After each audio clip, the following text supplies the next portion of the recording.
Cleaning is the process of removing dirt, debris, germs, impurities from a surface manually.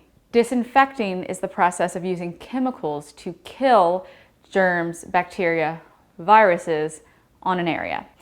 You always want to clean an area before disinfecting. So you want to use soapy water. I use Dawn and water. Spray it on your surface. Use a rag. You really want to put some elbow grease into it. And once your surface is cleaned, then you're going to take your disinfecting agent, chemical, whatever you're using, to kill the germs, bacteria, and virus. Now, when you disinfect an area, you want to make sure that you are following the EPA guidelines of how long it needs to stay wet on an area.